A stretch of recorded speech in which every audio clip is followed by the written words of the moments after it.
All right, guys, Mikey here from the Electric Scooter Guy. And guys, I got another awesome electric scooter video for use today. And we're going to do it on the all-new 8400 watt Nami Bernie Viper version 2. Or you want to call it the Nami Bernie Viper 2 Max. Whatever you want to call it, it's the second generation to the first Nami. Now, they didn't upgrade it too much, so it's just kind of like the first version, but just a little bit better. Now, they did change the brakes to 2-piston Logan brakes, which are definitely better than the Zoom brakes and the nut brakes, because it has 2 pistons in the front and 2 pistons on the back. They widened the handlebars because the first generation, the bars were just kind of short, and I think they look a lot better now too. Then they finally added a steering damper, because any scooter that goes above 42 miles per hour or better should have a fucking steering damper. It's got the sine wave controllers, which are so much more efficient than the square wave controllers. You definitely get better range, and supposedly this electric scooter will give you 50 miles or 80 kilometers of real world range. And the throttle is buttery fucking smooth. Now, 58 to 60 miles an hour is very, very fast, I gotta say, and it gets up to speed very, very, very fast. But I don't like the design of this scooter. It kind of reminds me of a canoe, and I don't like the flat black. In my opinion, the matte black looks a lot better. And another thing, what's up with them weld marks, the visible weld marks all over the scooter? It makes it look so cheap. I don't know. That was the first thing I noticed when I rode it at Fluid Free Rides, because I rode it when I went to Fluid Free Rides. I did about a 10-mile ride, and I loved every minute of it. And it's fast as fuck. Now, it doesn't top out higher than the Wolf King GT Pro or the Dualtron Ultra 2, but it is a 58 to 60 mile per hour scooter.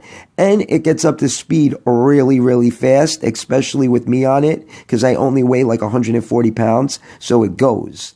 Now, the closest electric scooter to the Nami would probably be the Bronco 11 Extreme, the Cobble Wolf King GT Pro, the Dualtron Ultra 2, and maybe the new Visette 11 Super 72.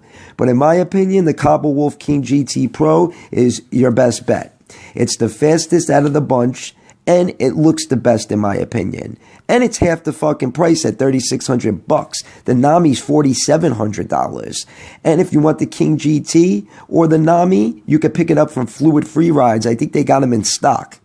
Now, I said the Nami upgraded the brakes to 2-piston Logan brakes, which are unbelievable. With the 160 millimeter rotors, it stops on the dime. They're definitely better than the Zoom brakes and the nut brakes, like I said. And also, they brightened up the display, the speedometer, because the old one was hard to see in the daytime. Now, what I like is that Nami listened to the people, and they changed a lot of the shortcomings of this scooter. And like I said, they didn't change too much. And it also has one of the most unique folding mechanisms on the market. It's rock solid. The headlight is really good too. It reminds me of the headlight on the Cobble Wolf Warrior. It's very, very good. And they made the blinkers wrap around the back of the scooter instead of just having the lights on the side of the scooter. They wrapped them around the back. Still doesn't look that great, but it's definitely an upgrade. And performance-wise, it still has the 32.5 amp-hour battery and the two 1,500-watt motors pumping out 8,400 watts of peak power. And like I said, it's a 58 to 60 mile per hour scooter, and the range is really good because the sine wave controllers are definitely better than the square wave controllers like you see on the Dualtrons. But I digress. Now, I've heard a lot of people saying that you should really put PMT tires on the Nami just because they ride a lot better, they handle a lot better, and they're real rubber, not nylon. And supposedly, it rides a little rough with the stock tires. Jimmy Chang, shout out to Jimmy Chang, he did a video on the Nami version 2, and he changed the tires to PMT tires. Him and Andrew said it was night and day, the difference. Night and day. So in my opinion, I would spend the extra money on a nice set of PMT tires. They're about $180 for the set, $90 each. Now guys, the best part about the Nami is the adjustable suspension. It's really, really good. The Bernie Viper is known for having one of the best suspensions on the market for sure. You could dial it in, soften it up.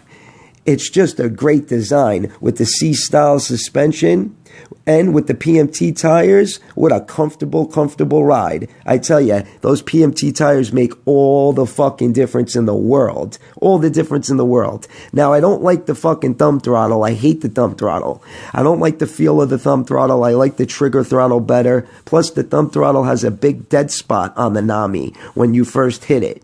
So it's very annoying. But I guess you just got to get used to it.